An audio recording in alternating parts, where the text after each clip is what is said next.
Welcome to Hail Varsity Radio, the voice of Husker Nation. Insight, opinion, expertise, with the biggest and best names talking Nebraska across the state. Join the show on Twitter at Hail Varsity and at Schmitz_radio. Call in at 402-466-ESPN or 1-800-825-5865. Here's Chris Schmitz. Welcome to it. Great to be with you on a Thursday. It's Hail Varsity Radio, presented by the Nebraska Lottery. Chris Schmidt, Damon Barr is in. And find us and follow us on Twitter. A lot to get into with the NCAA and the transfer rule that has now got a green light. Some different perspectives to offer. My thoughts on it. Join us today at 466-377-6800, 825-5865. And again, that Twitter handle, at Schmidt_radio, at Damon Barr, 2 R's. You can email Chris at HailVarsity.com. And we'll hear from Nebraska offensive analyst Ron Brown. We'll have an extended sit-down with Coach Brown here at 4:25. In hour 2, Gary Barnett with us, former coach for Colorado and Northwestern. Brandon Vogel from Hail Varsity. And we'll dive into some NFL draft props from the pride of Chicago himself, Danny Burke. So that's all in front of us. So a quick update on Husker volleyball right now. The Huskers are rolling. And, you know, they've had 19 days off. Not ideal.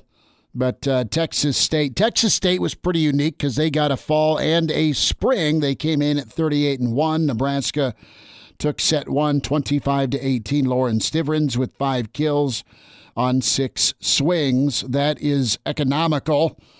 And in set 2, you had Nebraska handle the job again, 25-17. I have not been watching. I have been busy, kind of catching up on Coach Hoiberg's press conference. We'll hear from the mayor in a moment, and also the transfer rule.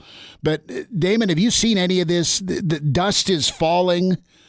It's, I don't know, a scene out of one of the dreams in Game of Thrones with some snowfall by the Iron Throne, where if there's dust falling from the ceiling. I mean, an epic picture of the mess that has been the 2021 NCAA volleyball tournament.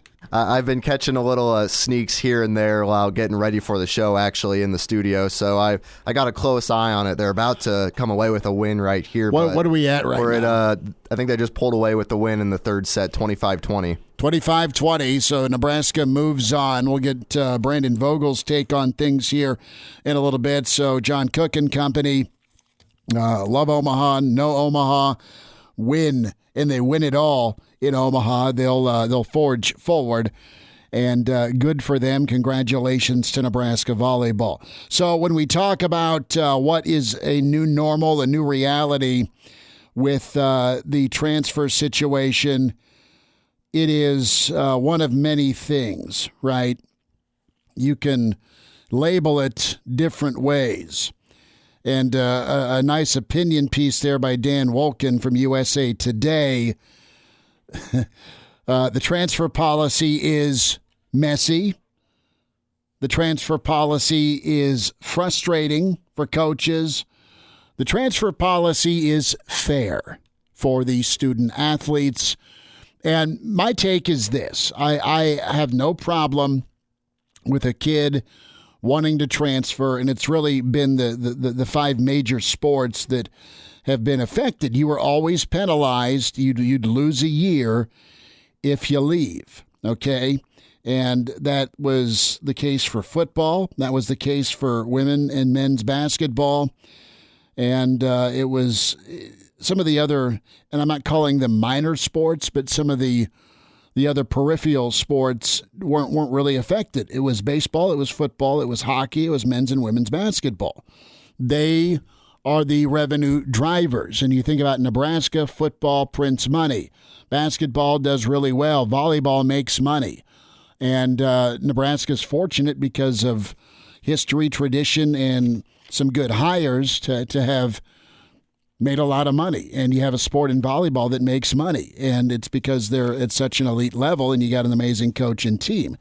But a lot of the other peripheral sports, you could just kind of go do your thing. And as a coach, you are putting your livelihood in the hands of 18 to 22-year-olds. And it comes down to control. And you want control and to be able to say no, or at least there to be some sort of consequence if you do leave, because that could upset a position group. Let's just say running back or quarterback specifically. Or with basketball, it's been more common because it's been a freedom of movement situation for years. When you look at AAU, you got team hopping that goes on. Go all the way back to maybe your kids or your family or your brother or somebody you know that has a son or daughter that jumps a team. Not criticizing that happens. That's not how we've kind of done things in our household. If you want a position and you want to play ball and you're not where you want to be, work harder, get better, has been my take. And that's just me. I'm a little old school, and yes, I will yell at you if you're on my lawn. But there are instances where a coach will leave and they'll jump, right? And they'll go get a bigger payday. They'll move up to a Power 5 league versus a Group of 5. And the paycheck's better, the pressure's greater, and it's a mess for football. But basketball is used to this because they've adopted and adapted to it, and they've been doing it for years. And it all kind of started with the one and done, where you'd go get a kid and you'd have a player for a year and then they'd go off to the NBA, and that's how it shook out. You always had to kind of keep in mind, all right, we got to keep after that elite level talent to come in and perform for us, because we've only got this current dude who can we can get on his back. Carmelo Anthony, right, comes to my mind, the one and done, where he led Syracuse to a title and would have been picked number 1 overall had it not been the LeBron draft. So basketball has been able to roll with the punches. Basketball also has a roster situation where it's much fewer to deal with. With football, you got 125 guys, 150 guys, in some instances 180 guys. For a roster. So it's a bigger headache for football. It's been pretty prominent with what you see in the quarterback situations. The grad transfer was Russell Wilson, the guy that comes to my mind that kind of started this domino effect, where he left NC State and then went to Wisconsin, and all Russell needed was some help. And Wisconsin was a Rose Bowl team and a Big Ten championship team that season back in 2011. And then you've seen it happen. Look at Fields, right? I mean, Fields was a guy that transferred up to Ohio State. Joe Burrow's a guy that transferred down to LSU. And the quarterback spot has been kind of the catalyst, but you're seeing it more and more. And with some other positions, not just quarterback, look, the lines of scrimmage, I don't think you're as likely to see guys on the offensive or defensive line transfer, even honestly, some of the linebacker spots, just because it's going to take some time to get acclimated and up to speed to college football. The weight and strength and conditioning, getting into the playbook, all of that. Some of the skill spots, though, I mean, you just have guys that were really highly talented, able to get on the field at an early age in high school and just go kill it, because they're bigger, they're stronger, they're faster, and sometimes that doesn't translate to college. And you're seeing some skill guys beyond quarterback. If they're buried on the depth chart, they're not going to grind away. They're going to go leave, and they're going to say, okay, my spot is log jammed with talent, and I'm going to do what's best for me, and I'm going to go find a school where, listen, I know my talent level, I know my determination, I'm going to go find a spot, and I'm going to go play versus split time, because my goal is to get to the league. And you look at Trey Sermon, great career at Oklahoma. And as a grad transfer, Trey said, I'm out, and I'm going to Ohio State. And he really helped carry Ohio State to a championship game when you look at the rushing yards against Northwestern and against Clemson. Ohio State very fortunate to get him. Not that they didn't have good backs, but he was clearly better and proven. So there's different instances. You look at a lot of the kids that have left Nebraska here in the last 3 years, and an excellent story on attrition by Brandon Vogel in one of the most recent Hail Varsity issues. And guys who've left Nebraska, we just haven't seen do much at their other spots. Not that they can't, not that they won't, but in a lot of instances, there's one dude that went down to Florida State that was Francois, the linebacker. He's a guy that I think was dealing with some health issues in his family, wanted to be closer to home. And then COVID blew the roof off this whole thing because guys were so far away from home and they weren't playing, or it was kind of a choppy season, or there's no crowd. Whatever the instance, there was some adversity. They were a little homesick. They just said, all right, I'm going to use this free year and go do it. It's going to be a nightmare for college football. You'll have to make that decision where you want to go roster management-wise. Do you spend time in the portal recruiting?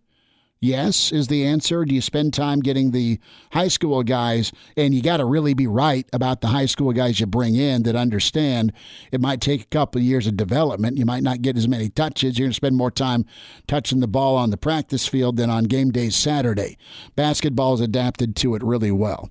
Let's hear from Fred Hoiberg a little bit as you have a Hoiberg kind of weigh in. We'll start here with the transfer rule in college athletics here that's been given the thumbs up here. Basketball more at ease with it than football. Here's Hoiberg on the rule change. Yeah, it won't change our approach as far as how we recruit. Obviously you've seen in the couple of years that we've been here that we've taken players from all different areas as far as freshmen, junior college players, international players, and transfers. So, you just, with, I think there's 1,400 in the portal right now, 1,300 or 1,400 of them. And, obviously a lot of them have very talented, unique skill sets and very good players.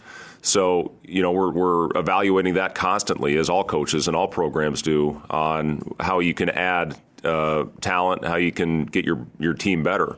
And, as far as the rule change, I think it's good. I think it'll give some consistency now for the transfers that are moving on, that you have the ability to play right away on the one-time transfer exception. The legislation's been on the table the last couple of years, and I think now it will add some consistency to the transfers that are leaving their program. So I think it's a good change.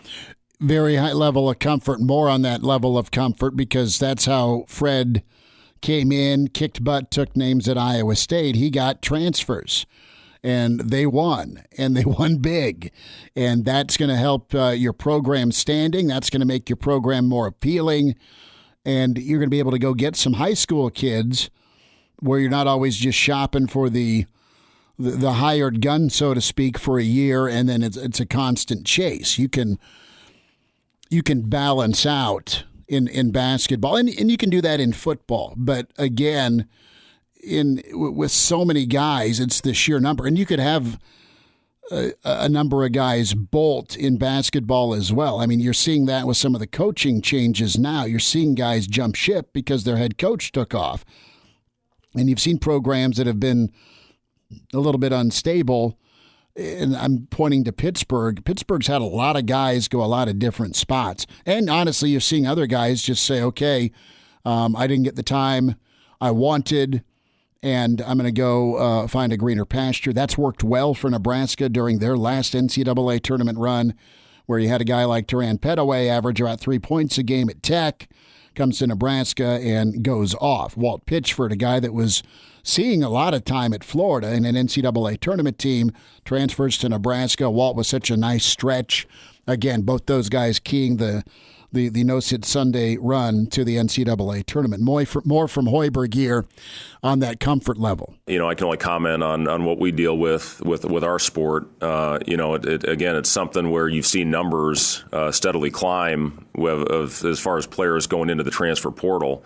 And, with all the turnover you have on your roster, to try to bring somebody in to fill a need or, be a player that can get you over the hump, be a guy that can come in and, be a guy you can build a program around. There's just so many of them. And the fact that the numbers have gone up, and you see pretty much every school across the country now that are adding transfers to their rosters, it's just, again, you're probably right. The fact that it's been happening now for the past several years, I don't think it's going to be that big of an adjustment for our sport.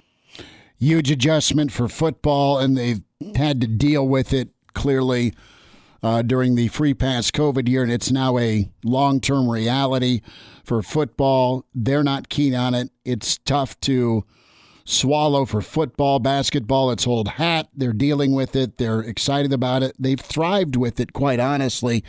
Let's get Fred's take here. Do we have time here on Wilcher?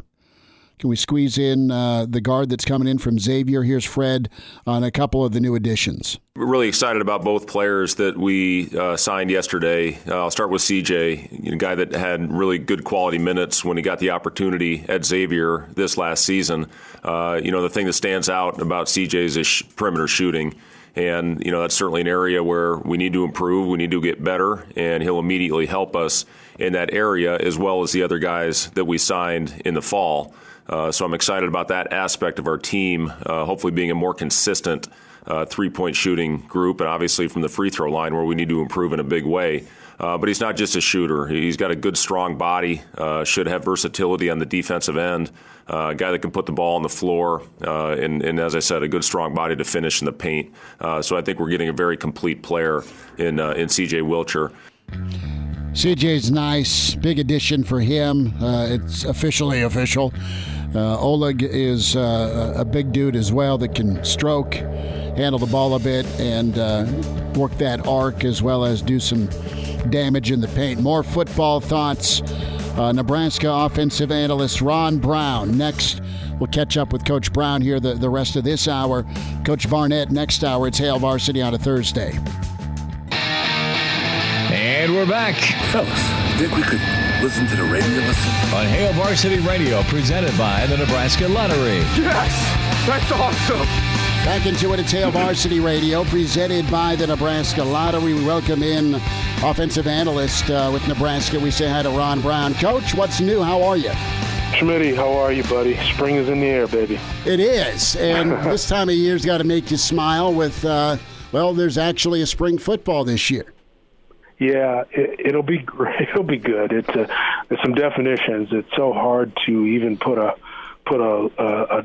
10 over this last year's circus of the pandemic and just the difficulties of knowing what you could do, what you couldn't do. Mm-hmm. Hats off to all the people in the authorities regarding sports and tournaments and games and championships, because it had to be just a logistical nightmare to even kick things off the ground. I watched the NCAA basketball, Schmitty, and I really enjoyed it. I personally really enjoyed it. I'm really pleased that a lot of that sports has been able to continue on, and what took place in college football last year and in midstream as well. But boy, it was tough. But my hat's off to the people who put a lot of work into it to see it through. Now, Coach, you probably had UCLA in your Final Four, didn't you? Boy, that sounds like when I was a kid, because when I was a kid, that was always the case. I mean, no brainer. No brainer. They won. They were ripping off national championships left and right back then. But I was excited about their team this year. To go from first four to where they went, Final Four, was really special. Oh, they were a party to watch. No doubt. We're going to switch gears and spend a little bit of time. So what have you been up to, and how have you been keeping busy with your analyst role? Kind of give us a look into what you're doing, if you feel good about doing that, and I'm anxious to hear how you've been spending your days. I love football, and the Lord has ever since I was a little boy, Schmitty. Since I can remember, 5 years old, I've loved football. I would go out and play football in the neighborhood, out on the playground with the guys. I would go play by myself, and toss the ball to myself. I watched every college football game imaginable as a child. My dad and we watched the history of college football, basically all the way from the 60s all the way through. I was adopted by him. For some reason, he loved football, and for some reason, God wired me up for football. I get to coach for all these years, and now I serve in a way where guys that I coached, Scott Frost, Matt Davison, Ryan Held, Greg Austin, all these guys I recruited or coached or what have you, now I get to serve these guys. So God has been really, really good to me in that way. It's a very special blessing. So, yeah, I'm loving what I'm doing, bro. Ron Brown's with us, senior offensive analyst with us for Nebraska, Hail Varsity Radio. Coach, the NCAA has moved forward with the one-time transfer rule. It's been adopted, and it's not a ton different than what colleges for basketball and football had gone through with kind of a free year with COVID, but now there is no penalty for transferring. Every student athlete's allowed a free transfer year without losing a year of eligibility. What's the reaction to that? I know there's positives and I know there's some negatives out there in the coaching circles as well as with some of the parents. You know, Schmitty, I think it makes recruiting even more challenging than it's always been. You know, and of course, every college football coach has had to recruit. And when you're recruiting, you're making a long-term investment. Everybody is. I mean, the parents, the student athletes, the high school coaches of those student athletes, the college coaches who are recruiting them. Whichever decision you make via signing date to what school you attend, that's a long-term investment. That's always been a long-term investment, and in a sense, you know, it's like friendship. It's like marriage. It's like, a selection of a job. We know that they don't always last, but I think you go in with the mindset, Schmitty, that this is my school. This is where it happens, and this is what I'm invested to. I think to on the side of the kid, the fact that he can decide to leave when he wants to, it appears to be advantageous for him, but it's not always a good thing for him. Some of the greatest stories, not only in sports but in life, are people who hang in there and go through adversity. They're not getting what they want initially, but they see it through. And it's been a remarkable trait of our country over the years, but we see less and less and less of that, Schmitty. And I've voiced it to you before. I personally don't really like the easy get out of, I want to go somewhere else because the grass is greener. Are there times when it is a good thing for a student athlete to transfer? Yes, there is. And, you know, in their defense, coaches kind of hop around and go from here to there to there, and they transfer. And so I can understand why these men who come into these student athletes' homes in front of their parents, and I was one of those men for many, many years, you're sitting in a home and saying, hey, your son is my son for the next 4 or 5 years and beyond. And now that coach decides to leave and go somewhere else because the grass is greener for him. That's a hard thing on the student athlete. So yes, there's some give and take and advantages and disadvantages, some yay and nays in all of this. But generally speaking, Schmitty, I keep looking when a player comes to me and says, Coach Brown, I want to transfer for this reason or that reason. And it's not about graduation. It's just about, I'm not happy with my playing time where I'm on the depth chart. I always point him to the statue out on the north end there. And I say, you see that young man and that statue standing next to Coach Osborne? That guy's name was Burke Behringer. This is the 25th year, Schmitty, since Brooke Behringer has died in the plane crash, the tragic plane crash where we lost him. I happened to recruit Brooke and be a part of the coaching staff that was around him, and we saw what he represented in the midst of difficult times, and he didn't transfer, and he stayed at it, and the story is still very powerful 25 years later. So anyhow, that's kind of how I feel about it, Schmitty.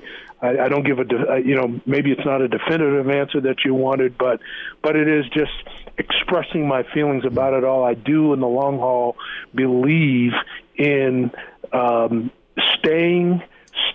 seeing it through, and as a last resort, the transfer, and therefore I don't necessarily really like the fact that lots of kids thousands and thousands of kids will be on that transfer portal where they're thinking that the grass is greener somewhere else all the time. You know, the process of improving and the jump from high school to college is not easy. And there's good ball players everywhere. And then there's the academic side. And then there's being away from home. I mean, there's a lot of challenges and hurdles. And it's, you know, it's part of growing up. And I'm interested, you know, what amount of time and energy is now going to have to be devoted by peers and college coaches to re-recruit kids, because kids are used to having it now. I was a teenager at one point, and you know, I thought I needed it now versus having to kind of grind your way up. And it always is really rewarding when you grind your way up and achieve and accomplish something. But that's not always the mindset or the thought process when you're a teenager. No, it isn't, and we're making it much easier all the time for young men, and the ages are getting younger, where as soon as the going gets tough, that's a good avenue for me to go seek something somewhere else. And you know, I can't say that I've studied all the transfers, Schmitty, and what's happened to them, but you know, the few that I've tracked, 90% of them end up in the same or a worse situation than they were before they left in their transfer.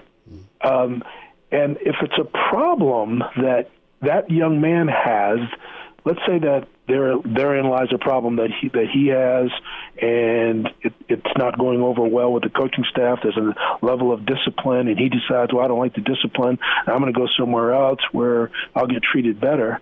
You oftentimes, particularly in those situations, see that young man taking the same problem to the other school. Mm-hmm. And that's why you know, even as there's two sides of this. One is there's the transfer himself, but then there's the coaching staff that's receiving a transfer. What are you getting? Who are you getting? Everybody better do their research, because if a young man is leaving one place because he's disgruntled about this, that, and the other, is he going to be just as disgruntled about this, that, and the other when he comes to this place? Because, quite frankly, things aren't really that much different from one school to the next, to be honest with you. There's going to be competition. There's going to be ups and downs. There's going to be adversity. There's going to be good and bad. And you're going to have to learn how to be a circumstance-free person rather than a circumstance-based person. And what I mean by that, Schmitty, is that there are young men that I've seen over the years who every time the circumstances change, they're up and down like a yo-yo everywhere. But then there's few young men that I've seen who are able to withstand any kind of pressure, difficulty, adversity, success, you name it. They seem to go through it with flying colors, and they're not people that don't get affected by things, but they're people that have a tremendous amount of discipline and are able to look past and through things and see the other side. And that's what we're trying to get young men to do, learn how to be circumstance-free, to push through hardships and great times to see the end result. It's Ron Brown with us on Hail Varsity Radio, a senior offensive analyst for Nebraska football. Coach going to hang with us here for the next segment. We'll dive into some thoughts on the offense with Coach Brown. And you know what? Good takes there on the transfer situation college football coaches are now going to have to deal with. Just to give you an update here, when it comes to the one-time transfer rule that's now in place, you have football players going to have to decide by May 1st in order to be immediately eligible. This year, because of COVID and things being pushed back, July 1st. July 1st is that deadline. We'll have more with Coach Ron Brown, Gary Barnett coming up, Brandon Vogel, Thursday here on Hail Varsity, presented by the Nebraska Lottery. And now, back to Hail Varsity Radio. Ron Brown's with us, Hail Varsity Radio, senior offensive analyst, Nebraska football. Coach, a thought here on the spring that's been ongoing. It's been wonderful to have, in-person access. We're thankful for that. We're thankful for an open practice on Saturday, and then, a spring game coming up here in May. as you've had a chance to view it. It sounds like things have gone pretty well this spring here, specifically with the offensive side of the ball. Well, I think that there's a lot of growth, Schmitty, and we knew we were going to grow. We knew we needed some time to build a foundation. And, the thing about building a foundation, Schmitty, on both sides of the ball, is that you often, when you're building a tall building, you have to dig down before you dig up. And you have to dig a deep foundation if you want a tall building. And so people don't really see what's going on underneath the ground. People want to see something that's emerging and erecting very high. Sometimes they want the meat before it's cooked. Mm-hmm. And so you've got to allow for building and foundation. And we're starting to see that now. We're starting to see these young players doing things consistently, and the toughness and the mental toughness and the physical toughness and the inner drive and the outer drive and all those kinds of things. We're starting to see that shaping up in the program. And so that's the beauty of spring ball, particularly this year's spring ball, being able to finally get out there and have these kinds of practices. And yes, we have seen improvement. We finished off the season offensively. You mentioned the offense. We finished off by and large pretty well in that Rutgers game. And, we've often talked about that last game of your season being kind of the first game of your next season. There's a momentum, particularly when you have young players, when you haven't graduated a whole lot of players. We have a lot of players who played in that Rutgers game who are with us now. And some of those younger players got a chance to play quite a bit in that game and do a great job. I'm thinking of, for example, Turner Cochran. Mm-hmm. Turner was a big factor in that Rutgers game as a freshman. Hadn't played a whole lot up until that point. Very talented young man, and you see it continuing on here through spring ball. A lot of momentum. So, and he's just one of many. Coach, it feels like a bit of a makeover as well, just from a size standpoint. Big kids on the offensive line, a lot of running backs that Coach Held's obviously analyzing and coaching up, and then the wide receivers have all been pretty complimentary of Adrian and the other quarterbacks, on top of the fact that there's some bigger body wide receivers. And you coached wideouts for a long time, and you had all shapes and sizes of wideouts, from the itty bitty committee to Johnny Mitchell. So it feels like that the chemistry is pretty high between the quarterbacks and wide receivers right now. Yeah, it is, and I think sometimes we make an enormous deal about size and maybe the outer dimensions, speed and so forth. Now, they're important. Don't get me wrong. We want fast guys. We want large guys, powerful guys. But the itty-bitty committee, for example, I remember guys like Corey Dixon and Reggie Ball and Abdul Muhammad, that group, Brennan Holbein, John Bedrell, those guys were not the biggest receivers, but they were very quick and very tough and tenacious. And I think that's really what we're looking at here. Whatever we have in terms of a size and talent, it's about maximization. It's about physical toughness, mental toughness. It's about being able to play ferociously no matter who you are. It's about backup players coming in and having depth, because whether they're walk-ons or players who had not necessarily maybe they weren't highly recruited guys, they weren't 3, 4, 5-star kind of kids, but they come in here and they develop. We used to get tons of guys who were 2-star kids, walk-on level type players, and they walked out of this program as 4-star kids because of development. So all those kinds of things shaping in a program have to be going. Yes, you have to recruit well, but you have to develop well. And you have to, to build layers of players so that there's not much of a drop-off between a third-team player and a first-team player. So all those kinds of things, I think, Schmitty, are really happening and I've been here, this is my 5th decade now in Nebraska football, so I've kind of seen thousands of kids come through here, many coaches come through here. I've seen all kinds of things, recruits, scholarship kids, 5-star kids, walk-on kids. I've seen the bust, and I've seen the bloomers. So it's been fun to really get a shape. And again, I'm not God, so I don't know for sure what's going to happen in the future, but I've been around long enough, and I'm hopefully being able to really believe what I'm seeing. And what I'm seeing is that there's definitely development, and we're moving in a good direction. Coach Ron Brown with us, Hail Varsity Radio. Coach, we'll let you go on this, but just to finish on that development, that takes some time, fair to say. You can get guys that can come in and play as a freshman. Tommy Frazier comes to mind, Grant Wistrom comes to mind, but that's not always the norm, correct? I mean, it takes some guys different times, different levels before they pop. No, it's absolutely right, and just the word itself tells you that. Development is a process. And, I think the big thing, Schmitty, is it's really hard for people to be patient, particularly when our fans, for example, have been able to see national championships. They've been able to witness it and so forth. But again, I go back to personal experience because of my 5 decades here. I remember how low we felt after losing 7 straight bowl games from 1987 all the way through 1993. We lost 7 straight bowl games. Some of those bowl games were ugly. We were bombed out of the stadium. I mean, it just didn't look good at all.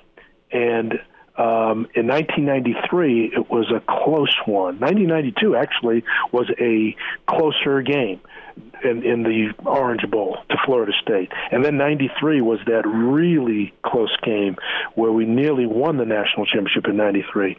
And then the string that we got in terms of national championships and national championship games, it didn't happen overnight. It was difficult. There were times when you and I have talked about, where we all wondered where we were going to get fired along the way during those difficult times. So, yeah, there is something about a development that takes a while, and you have to stay with it. Telling other people or convincing other people to be patient sometimes seems like it's a vain thing at times because it feels like people they just want to see the results. They don't really care about the process. Not until you raise your own children, Schmitty, do you start to realize that I think I appreciate development. I think I appreciate the process because you see in your own children when you're raising them that it doesn't just happen overnight. And when you're personally involved like I have been and our coaches for years and years, you begin to see that, yes, it takes a while. But boy, is it rewarding when it does happen. And when it does kick in, the momentum is pretty amazing and impressive. Ron Brown with us. Coach, we'll see you on Saturday. Thanks for the time today. You bet, Schmitty. Thanks for having me. God bless, man. Chime in 402-466-ESPN or email the show, Chris@HailVarsity.com. Just try me. Back to Hail Varsity Radio. Good to hear from Ron Brown, senior offensive analyst, Nebraska football. Gary Barnett next hour, 10 minutes away, Brandon Vogel. Spring football, volleyball, Danny Burke, some NFL draft props. And get the interviews you want on demand, ESPNLincoln.com or the Twitter feed at ESPN Lincoln. Damon Barr will have that posted up if he doesn't already. So this is making me a little bit concerned because I'm a jeans/pants snob, and I do not have the gut to pull off skinny jeans, but the fashion trend has dictated more tapered looks. That's how it's gone for about 10 years. Damon, do you still have a pair of baggy jeans? Did you ever have a baggy jean phase? I can't say I ever went through a baggy jean phase. You're not old enough to have been tackled by Tommy Hilfiger. Exactly, yeah. And I've always been more of the sweatpants kind of guy anyway, so that's kind of where I lie on the whole I get piled on by my family because I have a couple pair of joggers, right? And they both, wife and son, shake their head and say, no, you can't pull it off, you loser. Well, jeans say a lot about you. This was posted on Rolling Stone. So acid wash jeans say that you drink Mountain Dew and you like meth. Baggy jeans tell people that you sell meth. Skinny jeans, you use the word sustainable a lot. I don't use sustainable that often. You wear Daisy Dukes, you have a lot of dates. We'll just leave it there. And the best Gene to talk about, Gene Hackman. I second that motion.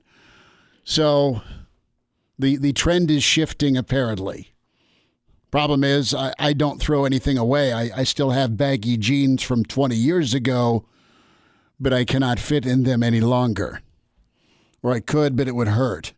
So next hour, Gary Barnett will get his take on transfers. We'll talk spring football progress. He did it with 2 programs.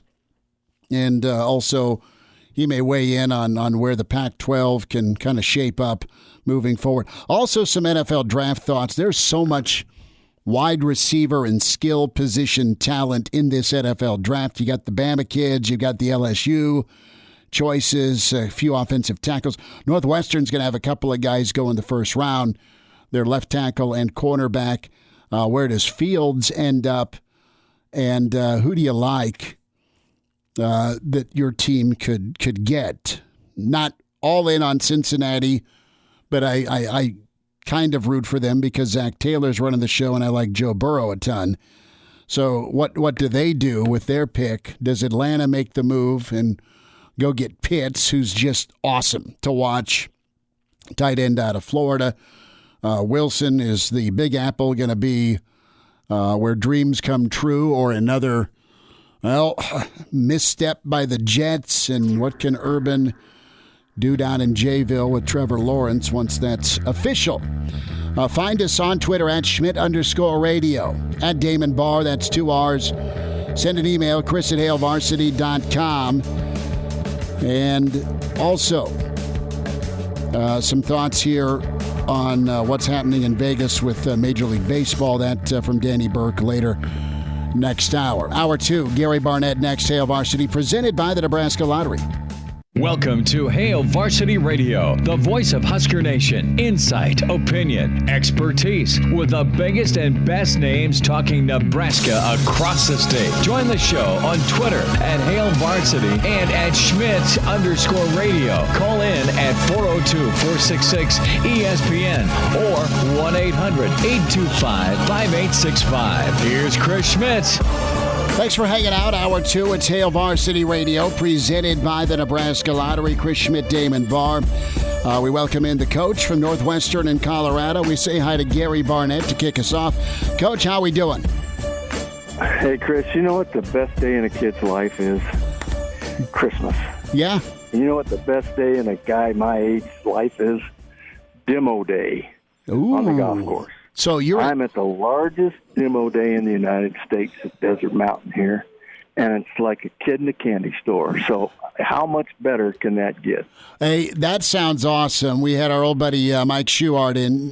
Shuey always does a golf hit with us on Wednesdays out at Wilderness, and they do their demo days on Friday, and I've been a part of those, and it's really cool. And you're at Desert Mountain right now, where it's, I'm going to guess, 89? Are you at 90 yet? 80. No, it's cool. It's 84 today. It's perfect. But you're demoing up. So are you looking at driver? Are you doing putter? Where are you zeroing in? I bought the best putter I could buy. I've got the best driver I can buy. I need some irons to get the ball up a little bit more. So that's what I'm looking at today, some irons, and maybe, just maybe, a hybrid. So we'll see. I'm a huge fan of the hybrid. I love the hybrid. It bails me out. It sounds so good about every 12th swing, and I'm happy. So I need a picture of your haul. Now, do you have kind of a Hall of Fame of clubs you've retired? As in, okay, you're not doing it for me anymore. I'm going to go buy X, Y, and Z at this demo day, and you'll just off to the garage have the retired clubs? You know what I do is I trade them in. So that way it doesn't look like I'm acquiring clubs in the closet in the house. So when I get tired of a set, I just go trade it in, and it's, you feel like you got some value to it. You're going to get $200 worth on a trade in with your club. So I don't want too many sitting around. No, that's just clutter. What are you hitting now? Yeah. I'm hitting Callaway Epic Forged irons. I've got a ping putter. I got Titleist wedges. I've got a Titleist driver and Titleist 3.5 wood. And I just need to hit the ball higher, so I'm going to have to look at those different irons. Well, I'm excited for you. You'll find the equipment today, I'm sure. Gary Barnett out at Demo Day, Hail Varsity Radio. Coach, NCAA news, it's official here with the transfer rule, and you have had a chance to coach a couple of major programs and be an assistant at another, and you now look at college football as, a coach that's retired, and things have changed. How do you view this moving forward? And it's interesting with basketball, and college basketball's been dealing with this and adapting quite a bit longer, or at least they've used it to their advantage a little bit longer with kind of the AAU / one and done setup they've had to navigate. And there's only X number of guys on their roster, compared to what you see with a football team and a roster, and how you try and manage that. What's your reaction today? Well, it's just evolving. It's just a matter of time, I think, before this happened. There's just more and more freedoms and options for student athletes now. Those of us who operated and grew up in an older school mentality where you pick a school and that's where you go, and the coaches wouldn't let you transfer because they knew eventually you'd play and you'd be happy. It's just that you're in a tough particular time of your life. Well, it's like now you don't have to experience those tough times. You can just, pack your bags and leave and go somewhere else, which, it's going to be a great experience for these kids to do it, because they're going to find it's not greener. A lot of these kids are going to find it's not that much greener wherever they want to go.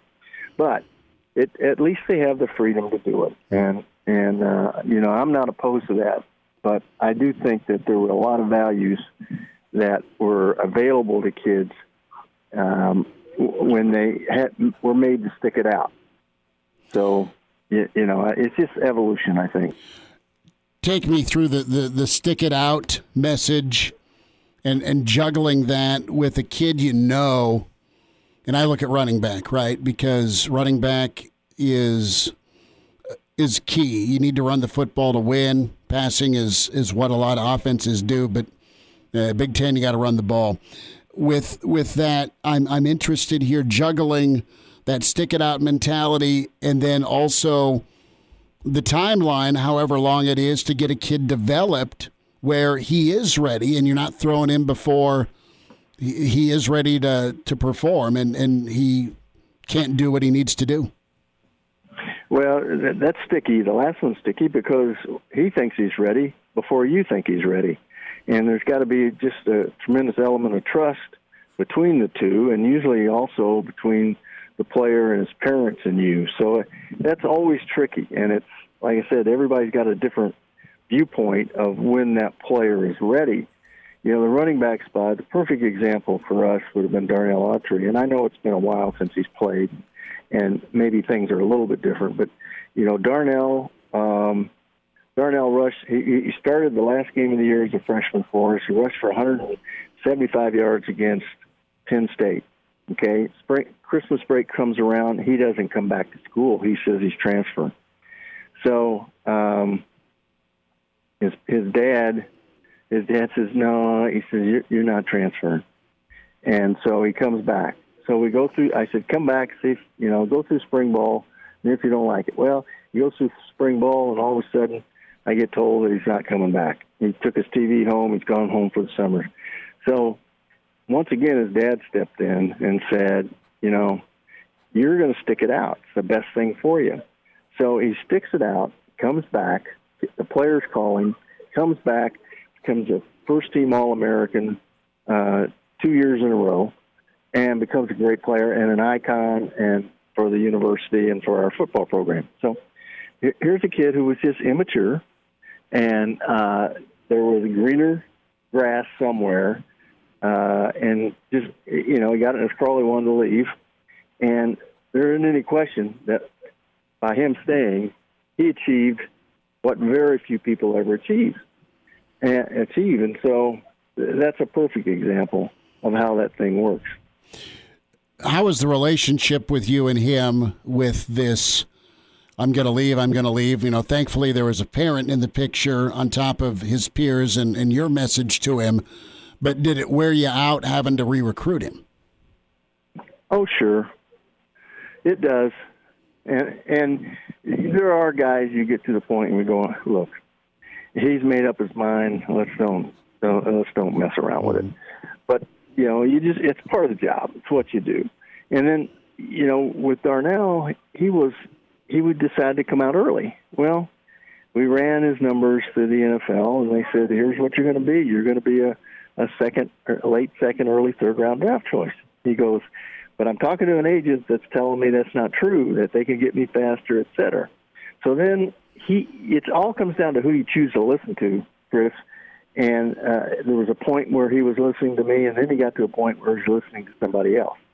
And it's who you choose to listen to that really dictates a lot of where you go in life. Are you able to have a conversation, or do you even step in to have a conversation with that agent or somebody in his ear? Do you take that step as a coach? No, not necessarily. But pretty much, it's with the parents and the kid. Sure. And all we can do is educate him about what he can do and what he can't do with an agent. And you just, if he's gone too far, if he's already signed with him, there's nothing you can do. Mm-hmm. But if he hasn't, and you never really know. It's all that's done so much undercover, and you don't really ever know. Gary Barnett's with us, Hail Varsity Radio. He is out at Demo Day in Desert Mountain. He's checking out some new irons and maybe a hybrid. He's talking some college football and transfer rule with us. Coach, depending on what you had coming back or how old or young your team was, I'm sure it kind of dictated where your goals and benchmarks were for the spring. But as a whole, what did spring ball mean to you? And were you cautious about the good you saw, or were you just pretty much always optimistic about some of the growth you'd see during the spring and that potential translation to what you'd have coming up in fall? Well, I always went in the spring and saying this, look, no matter what happens, however we are at the end of the spring defensively is probably the way we're going to be in the fall. Offensively, you can finish the spring, and you can make a lot of improvement between the end of spring football and the time you play your first game on offense. Where defensively, you can add a new player here and there, but you're usually who you are at the end of the spring. Offensively, though, I wasn't too concerned if offense didn't make the kind of progress that people wanted or expected, because I knew that there was so much to be gained and picked up in the off season, in the summer, and going into fall camp. It was my favorite time of the year because you could experiment with players, you could experiment with schemes. There wasn't any. They didn't have to. We didn't have to play a game. We didn't have to get ready. There was less pressure on the kids. Most of them were just wanted to find a place to play and a spot, so they were pretty eager. Now, not so much with the older guys. The older guys, they'd had enough. But the younger guys were always eager to find a place on that team for them. Gary Barnett's with us on Hail Varsity Radio talking some spring football. Coach, how did you go about, what type of communication did you have when it came to just setting up your offense and improving a passing game? And when it comes to the blueprint for downfield passing, that's been a topic of discussion here at Nebraska. It sounds like things are better, bigger, and faster wideouts to get open. It sounds like Adrian's having a good spring. We'll get to watch an open practice on Saturday. We're excited about that. But overall, the value and importance of downfield attack, and that's something that Nebraska's not really had for a couple of seasons since a guy like Stanley Morgan was here. Well, first of all, you during January, February, you're doing research and development. You're looking at every stat that you have. You're making decisions about how and why you didn't do as well as you did. You look at what you think you might want to do. You go visit places. You talk to other coaches. You take, for example, a down-the-field team that you really want to emulate. You go there, send your coaches there, or you exchange information. So you gather all this information, and then you put it in a plan as to how to develop it over spring football. And so these guys go into the very first day of spring knowing just what they want it to look like at the end of spring practice, and that's how they plot all their practices and drills, et cetera, to get better at these particular areas that they've identified that need to get better. So there's always a plan, and I'm sure I don't know what it is for Nebraska or for Scott, but trust me, they have a plan, and they're working on it as best they can, and they can experiment. That's the good thing about spring. You don't have to have it all ready at the end of spring, and so you can try a few things, and that's what they're in the process of doing. Coach, a thought here as you've looked at offenses here about a minute and a half. What offense would you emulate today? What offense do you love? Well, that's a good question. I want to run the football. I want to play with tight ends. I want to be able to play action, and I want to be able to run pass options with a quarterback that's mobile. So whatever that looks like is what I would want to do. I think there's a big advantage in having tight ends and having linebackers and safety trying to cover. I think that the running game equalizes everything if you can do that. It lets you have both. And so the wideouts, for me, are critical, and they're critical down the field guys. And I want a slot receiver that can do the things that Devontae Smith can do. So, that's what I want to do, is get in and out of those things and have the hybrid tight ends that can do both, not just be blockers. So get a couple of Devontae Smiths in the slot. I will write that down. Just give me one. I just want one. That's all I need. Just one. Coach, are you playing this weekend at all? I am playing this weekend. So if the day ends in Y, I'm playing, Chris. Oh, good. Mom played Falcon Nest. Does that sound right? The Air Force Base? I don't know where that is. Yeah. It was sweet. When I played it, and it's over the Air Force Base, kind of by the one of the mountain ranges, but it was flat out gorgeous. So hit them far and straight, and best to you with finding some of those additions to your golf bag, okay? Thanks, Chris. Talk to you later. Take care, Coach. Appreciate you. Good stuff from Coach Gary Barnett. Quick look at spring from him, and love that here. So your wish list on offense: run the ball, get you a tight end, play action, RPO, and get Devontae Smith in the slot. Done. We'll just rubber stamp that thing. That's cool. Good mind, man. He is fun to talk ball with. We'll hit some volleyball. Nebraska moving on. And no rust for the Big Red and Coach Cook. We'll spend time with that with Brandon Vogel of HailVarsity.com and magazine. Some spring football thoughts from Vogues as well. NFL draft props. Where does that Pitts pick end up? Danny Burke on the way. It's Hail Varsity, presented by the Nebraska Lottery. And now, back to Hail Varsity Radio. Check out Gary Barnett. Good thoughts on spring ball development and the offense he would go with. Ron Brown, last hour. We welcome in managing editor, HailVarsity.com and magazine, author with John Cook, Dream Like a Champion, at Brandon L. Vogel on Twitter. Vogues, what'd you think here? Huskers sweep Texas State. Takeaways. Yeah, pretty good start. Texas State was a team that, this was its, I think, 40th match, so had that edge on the rest of the tournament field just in how much they actually got to play, but a pretty good offensive team that I thought could challenge Nebraska in some ways, and we've seen with the Huskers this year that they've had the tendency to start slow occasionally and didn't today. Kind of came out and controlled that match from start to finish. Maddie Kubik and Jazz Sweet, two players that aren't, their top attackers, both hit over 400. So it kind of looked like, I think you'd hope a match could look like for a number 5 seed against an unseeded team. So this was a lot of business as usual for me for Nebraska, which I didn't know if that would be the case going in. So we turn our attention to Baylor now and some early feels on that matchup.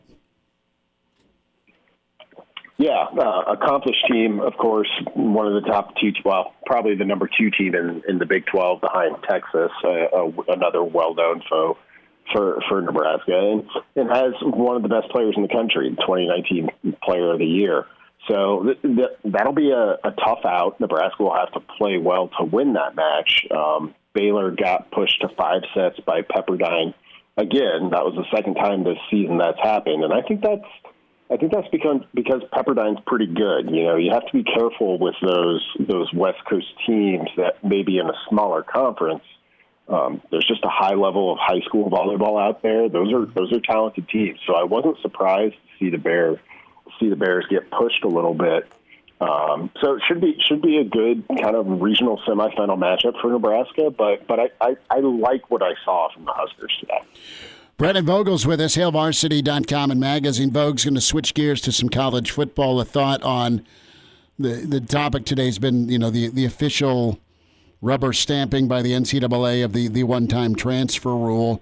And while football coaches everywhere are probably grumbling publicly and privately, they're going to have to adapt to it. And how do you see Nebraska continuing to make this a positive? Well, I think it'll be interesting for Nebraska and really for anyone else of coming up with a way to really attack that transfer portal. So it's sort of a second at bat for recruiting, really. You'll have some guys that you make connections with that you feel pretty good with that for one reason or another might just end up at another school. And with the one-time transfer rule, I mean, it's hard to see, to me at least, and we'll see what ends up happening. It's hard to see the transfer portal getting busier than it has been this offseason. Now maybe it will, with a free pass for 1 year. You don't have to apply for a waiver. You know that you can play right away. But I don't tend to look at this as a kind of, this is a total game changer, as in we're going to see a rapid rise in transfers. I think we'll see a slight rise. So who are those teams? Like, what are you looking for in the portal besides just the best player available? Because all of the things you're worried about in recruiting, fit, kind of how a player is willing to adapt to a culture, all of those things still matter. And the coaches that get ahead on that front, I think, are the ones that will have an advantage because they're going to have a lot to choose from. They have a lot to choose from right now in the transfer portal, more players than there are even spots for. So that part of it's not changing. Yeah, you're right. Coaches probably were gritting their teeth a little bit because you put so much time into recruiting those guys, and you probably will lose a couple more, but I don't view this as a sea change. A lot of other NCAA sports have dealt with this in the past, so football is just a little bit late getting to the party. Are you more willing to take a risk on a guy that, man, plug him in the slot, put him in off the edge. I mean, and it's not that it's not been done. It has, but it was at the JUCO level, right? But now maybe you get extended years with a guy who, all right, did some good things at a Power 5, or, man, he was wrecking shop at a Group of 5. We could really use him and project well. Do you kind of refine your research on a dude, or do you just kind of go all in and say, well, we'll add him because on film the guy looks incredible, and we'll make it work? I mean, I think you'll always have those instances. I mean, Samari Toure is kind of that guy for Nebraska right now. He just happens to be coming from FCS instead of junior college or a G5 program. So you're always going to have those immediate needs, and because they're immediate, you have to do what you can to address them.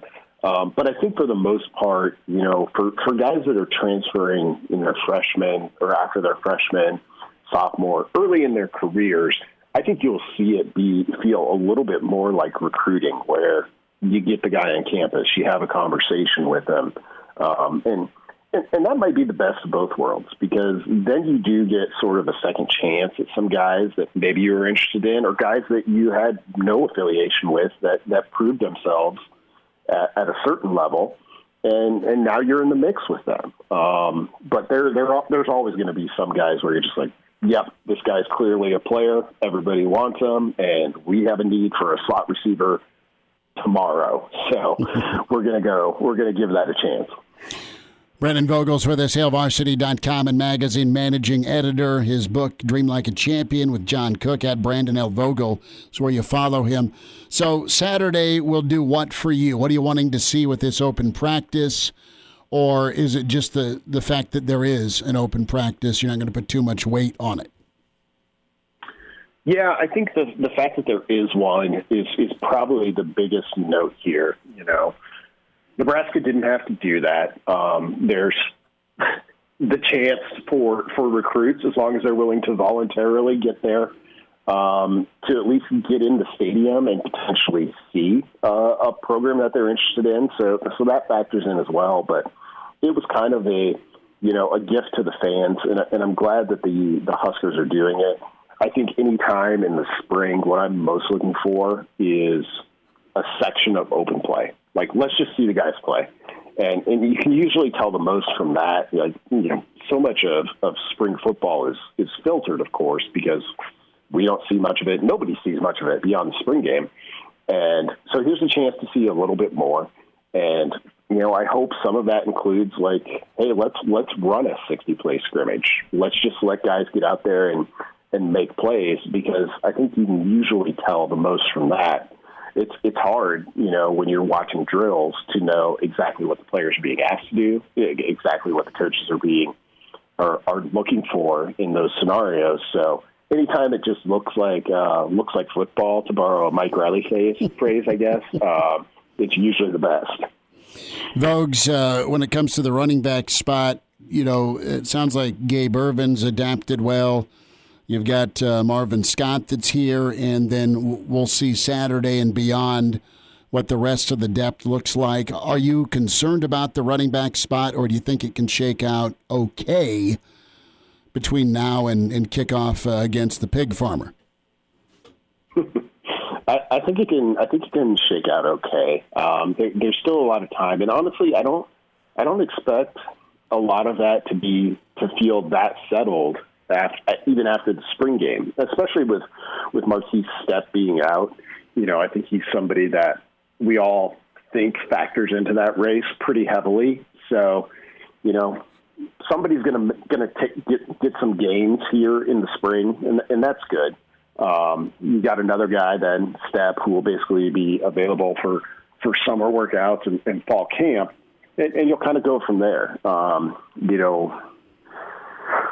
It's hard to know. Like, I think every team would love to have a guy where, like, we just give him the ball as much as possible because he's clearly the best. But for this offense in particular, I can see a scenario where it's 3-4 guys and it feels pretty interchangeable.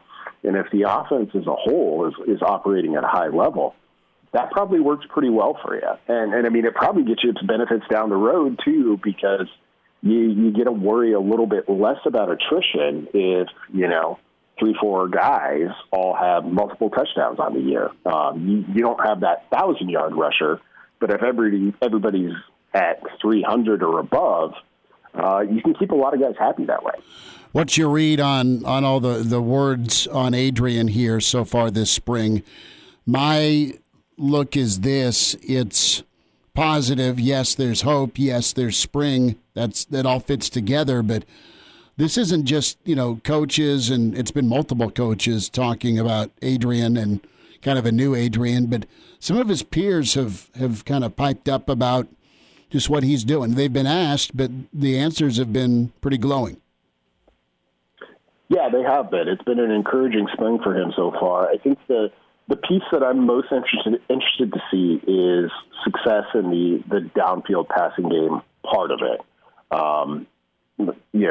To hear this week that he's even more accurate than he has been is good, but he was pretty accurate last year. He completed over 70% of his passes. And now that came with, and for whatever reason this may be, wide receiver depth, I think, had a lot to do with it.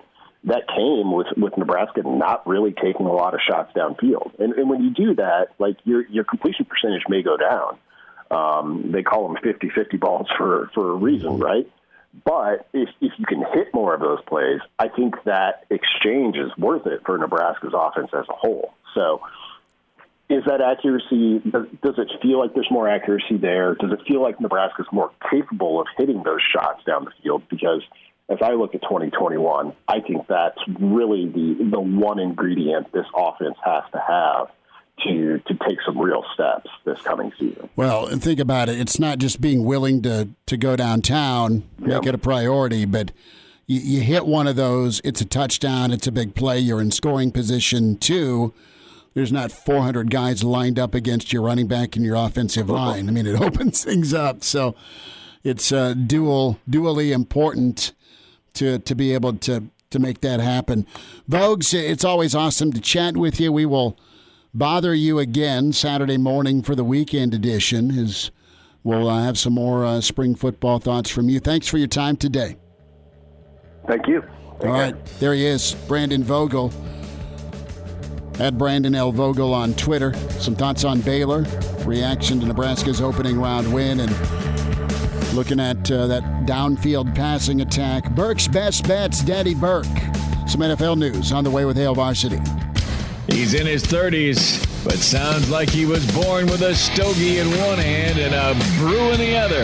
Now, say my name. It's Schmitty on Hail Varsity Radio. I got the body of a taut, preteen Swedish boy. Thanks for hanging out. Hail Varsity Radio, presented by the Nebraska Lottery. We head up to Chicago. The pride of Chicago is Danny Burke with VSiN Sports Network. At Danny Burke 5 on Twitter is where you find him. His show, Rush Hour, weeknights 6 to 7 Central, all over the great country of the United States, and also on iHeart. Danny, what's up, man? How are you? I'm doing good, Schmitty. I'm excited for some of the action tonight, and hey, even the NFL draft, we've been covering that on the show as of late. So a couple of props that I've circled out so far. I've only played one, but excited to get into it. Well, we'll get to some Major League Baseball and some NBA shortly, but I want to start with the NFL draft just because there's so much information and misinformation out there, and this is everyone's keyed in on the quarterbacks, of course, and what are you looking at here? What are you analyzing with the draft, and not only with your thoughts and prayers for your Chicago Bears, but just some of the opportunities there to make some money out there with the draft? The one that has stuck out to me the most in terms of a play is Kyle Pitts and where he's going to be drafted, Schmitty. Now, there's two different kind of bets that I've circled out, but the one that I did pull the trigger on was his draft position, which is set at 5.5.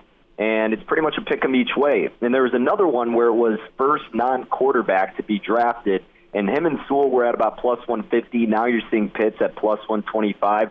I like Pitts at plus 150. But more importantly, I took the under 5.5 at about minus 112. Because, look, I mean, the Jags, Jets, 49ers, presumably all going to be drafting quarterbacks. Then it comes down to the Atlanta Falcons. Now, I know there's some suspicion that the Falcons could get a quarterback if Fields were to fall to them, Trey Lance, whoever it may be. But, Schmidt, realistically, in my opinion, I mean, you still get Matt Ryan through about 2024, and I still think he can be a solid enough quarterback to make a playoff run. He just still needs weapons offensively, and more importantly, needs that defense to step up.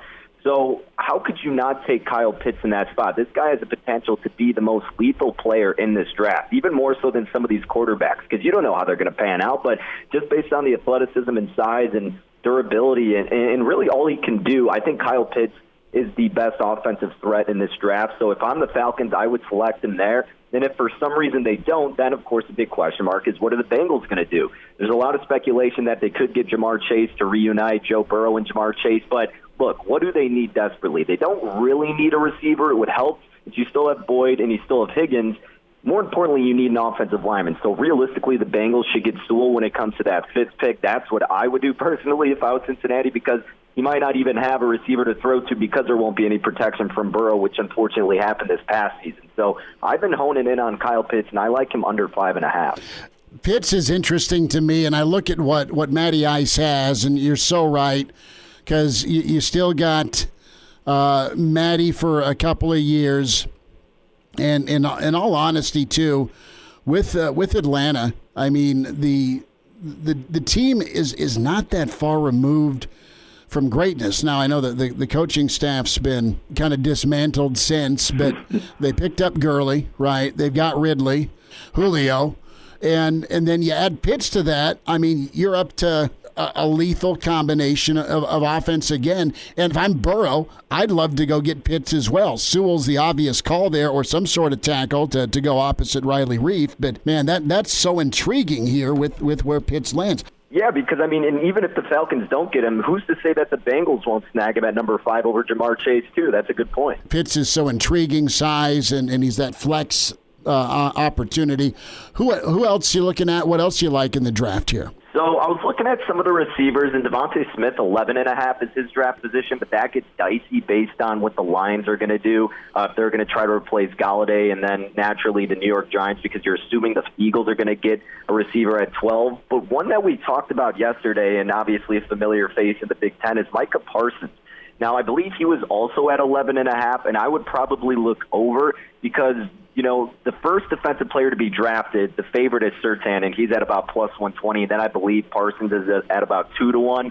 And then the defensive end out of Michigan, I'm forgetting his name for a second. But, you know, I think Parsons probably falls a little bit, and I would think he gets picked after 11. That would be my assumption, because the Cowboys, you can get Diggs and Surtain, the two Alabama boys, paired up together at number 10. So I would probably think that would be the move, and would have Surtain being the first guy drafted. And then also, more importantly, I would like Parsons over an 11.5. But what about you? Do you think he falls a little bit? Parsons was supposed to be a top 5 guy, and his workout was just absolutely filthy. I mean, it was incredible with his size and speed. He's a tackling machine. What I want to see is he a guy that can develop into more of a pass rush guy? And it's not that he didn't do that at Penn State, but his sack numbers aren't like Lawrence Taylor-esque, right? Or they're more just make the tackle, cover in space, give me a TFL, but they didn't blitz him a lot, or at least he didn't get home a lot. He was incredible when he played, but that's where I'm at with him. I think Parsons is an incredible specimen, and I'd look at him.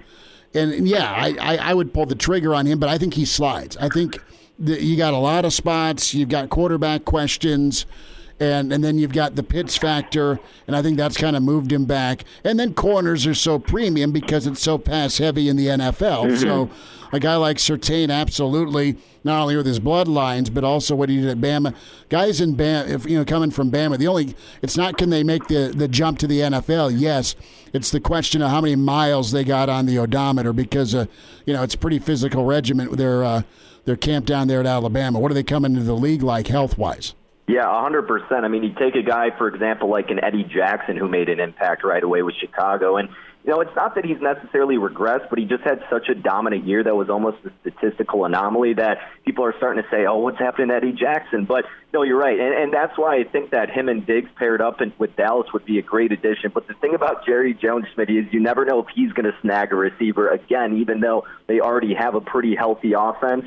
it wouldn't surprise me, but I do think Dallas needs to invest in that defense. They do, and we'll see if they go pass rush. I know that, Randy Gregory, our guy, has had off-the-field issues with his career, but when he's on, he's pretty good. They're trying to get healthy on the defensive side. They need a corner to step up, and that's probably where they'll look. But Jerry loves his toys, man. He loves his offense, and that's always, the two sons do a great job at keeping the old man out of the draft room and pushing the pick to the commissioner. They take his phone from him, I would bet, No, Dad, we got this one. This is what we need. This is what we need on offense or defense. Don't go with your heart. Go with your head on this.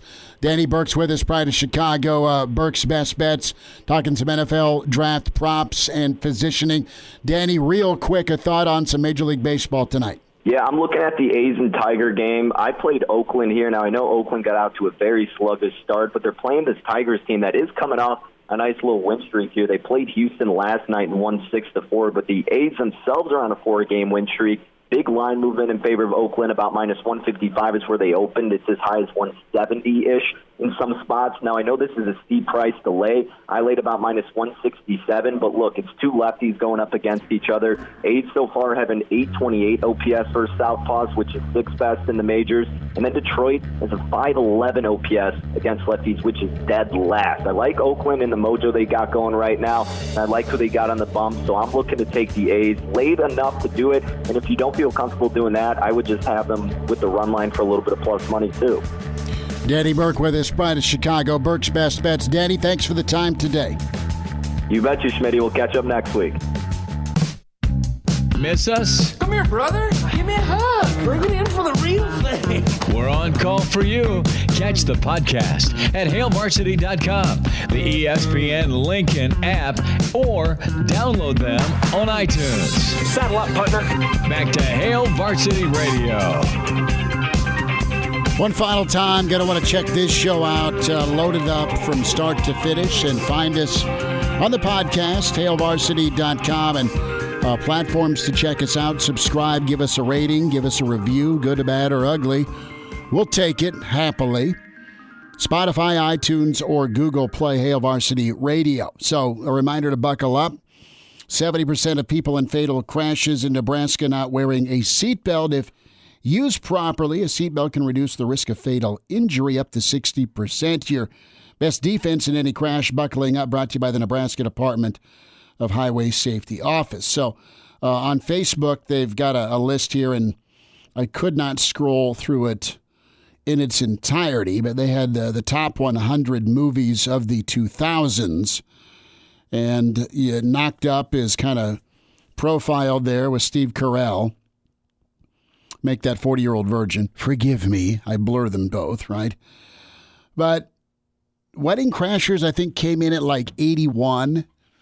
I'm big on Training Day. I think that was fantastic. No Country for Old Men is there for me. Is there a favorite that comes to mind for you, Damon Barr? Well, on the top of my list, I know this isn't quite a film critics list, but Hot Rod, Andy Samberg. No. My favorite film of all time. So that's my number one. Carson loves bench warmers. how he's allergic to sunlight. And like, I laugh so hard where, the Napoleon Dynamite character had used the porta potty and somebody like opened it right after he'd got done using it, and the guy like puked all over. And the Napoleon Dynamite character goes, "Sorry." That was pretty good. I mean, bench warmers is like underrated and sweet. And I got to thank my kid for checking that out. But 40-year-old virgin and Knocked Up, they were good, but I don't. My brother loved Superbad, Bad Santa. Him and I saw that during the holidays. That was quality. We didn't take Mom with us there. The Jackass movie was pretty funny. That's almost 20 years old. But what was so awesome about Hot Rod? It's just so stupid, man. It's like the original. It's like the Adam Sandler genre. It's exactly that. Right? Like, it's just I found it hilarious as a kid. I look back on it, still find it hilarious. Just says a lot about my sense of humor, I think. Exactly. Road to Perdition was awesome. I mean, Step Brothers. Step Brothers is great. Step Brothers is like top 5 because it's so good. You know, and it's Shark Week. This place is a prison, right? So I'm scrolling down to number 1, and you know what's going to happen by the time I get to the top 10. Either A, the show's going to be over, or B, there'll be some sort of disaster here on my phone. You had some of the what's with Woody and the Toy Story? Those were good. You got a kick out of those. Never saw Mean Girls. Didn't hate Royal Tannenbaums, but it was just kind of an odd sense of humor. Not up my alley. Tomorrow, Rick Pizzo with us. Dr. Petey joins the show. The Pride of Fairbury, Bill Dolman. Thanks for tuning in to Hail Varsity, presented by the Nebraska Lottery.